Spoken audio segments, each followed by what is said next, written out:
Mitro, I may have to do it in a short way in English. But if you permit, I'll repeat it because otherwise, if it is okay, I'll carry on with it. I have to do it in English. I'll try to make it brief, but well, it's a historic judgment today. The Ranchi court of the CBI has pronounced a judgment in the fodder scam which has been there for last 17 years. This scam relates to undivided Bihar, when Bihar and Jharkhand was together. And the overall scam is of about 5,000 crores.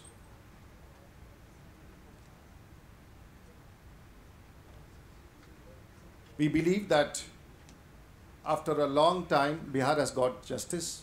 10 crore people in Bihar has got the justice.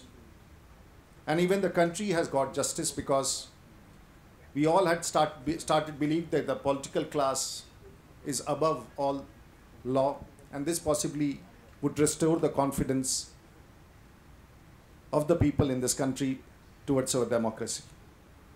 There are 45 people who have been convicted. And who are these people? The first of them is Mr. Lalu Prasad Yadav, the former Chief Minister of Bihar, the present Member of Parliament from Chapra in Bihar. He is a leader of the group in the Lok Sabha. And he has been charged with a scam of 37 crores for withdrawing through forged documents from the treasury in Chaibasa in Jharkhand, the erstwhile Bihar. The second man who is there is Dr. Jagannath Mishra, who is also a very senior leader of the Janata Dal United. And he has also been the Chief Minister of Bihar as the Congress Chief Minister of Bihar. The third name is, the prominent name is Mr. Jagdish Sharma, who is a Member of Parliament from the Janata Dal United. And seemingly for the first time, the country has seen a conviction of politicians who were involved in such scams on corruption. The Bharatiya Janata Party welcomes it. And we believe that Lalu Prasad ji has survived through times through political compromises and has managed to stay in power, enjoy the hospitality of the UPA government, and has successfully used the CBI, has successfully used the UPA government. We had seen occasions when the Congress went in an overdrive to protect and save Lalu Prasad Yadav, but now it seems that the Congress, that Mr. Lalu Prasad Yadav has run out of favor. The quantum of punishment would be announced on 3rd. But the fact remains that the BJP has been the crusader in this major scam as it stands today in all the major scams which have surfaced in the country in last tenure of Mr. Manmohan Singh. We had Sushil Kumar Modi, who has been crusading it, Sarju Rai, a senior BJP leader of Jharkhand now, erstwhile Bihar, and Mr. Ravi Shankar Prasad, who of course happens to be the deputy leader, and many more who were crusaders against this fodder scam. But the fact remains, one judgment has come, and that has come today. The final pronouncement of the guilt and the punishment would be on 3rd. But there's one more judgment which has to come against another chief minister in the state of Bihar, against whom a PIL has been instituted, and the Jharkhand High Court has issued directives to the CBI to submit a counter affidavit, taking note of the charges of the involvement of the present Chief Minister of Bihar in the fodder scam, in which another senior Janata Dal United leader from Bihar in the Rajya Sabha, a Member of Parliament, is also charged with a scam of 900 crores. The first judgment has come. We shall wait for the outcome of the second judgment on 22nd November in the fodder scam.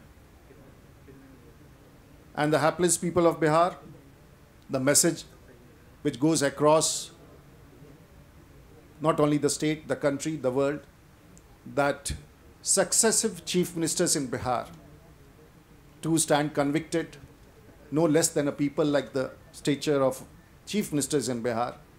And the third chief minister of Bihar also stands as a suspect. It's a sad story for Bihar. It's a sad situation which we have to discuss, but this has been the polity of Bihar for successive tenures. And we think it's a sad reflection on Bihar. The Bharatiya Janata Party would also like to know that this judgment which has come, where CBI has succeeded to get a conviction, the Bharatiya Janata Party would also like to know from the institution as such, and would wait to see the outcome of the CWG scam, would wait for the outcome of the CWG scam, the 2G scam, the Coalgate scam being investigated by the CBI, the Railgate scam being investigated by the CBI.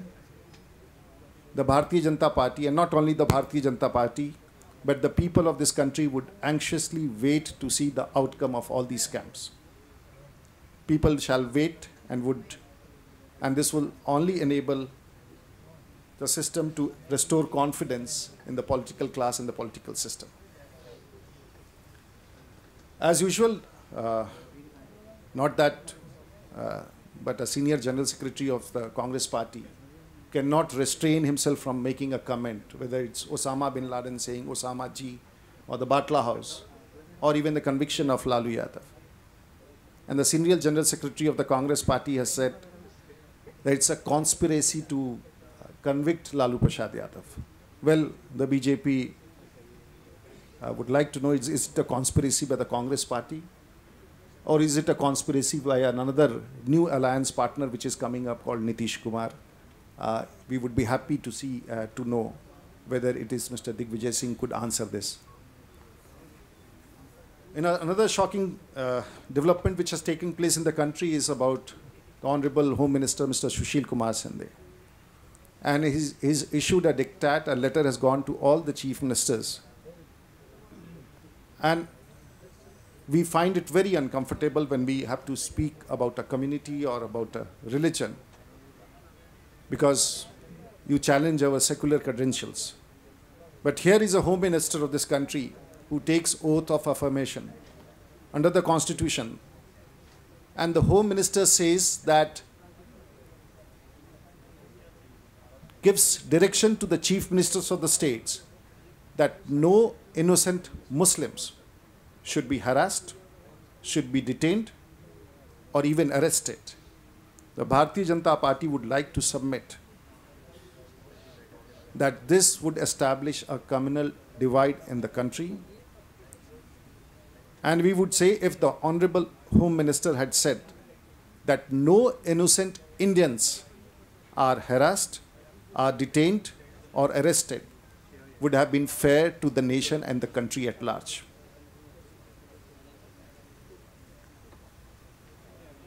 It seems that the Home Minister maybe is ignorant, or he doesn't consider the Constitution worthwhile. But the Home Minister, when he took over as the Cabinet Minister, he swore in front of the nation, and the swearing in was done by the Honorable President of India, where he categorically had to say that he swears by the Constitution. And the Constitution does not recognize discrimination on the basis of caste, religion, creed, or color. And on the basis of the submission and the direction and the orders issued by the Home Minister for a gross violation of the constitutional provisions, where the Honorable Home Minister has chosen to segregate a community for a directive, should be sacked by the President with immediate effect. And the Bharatiya Janata Party would demand the sacking of the Home Minister of this country for moving and attempting to divide the nation on communal lines. Thank you.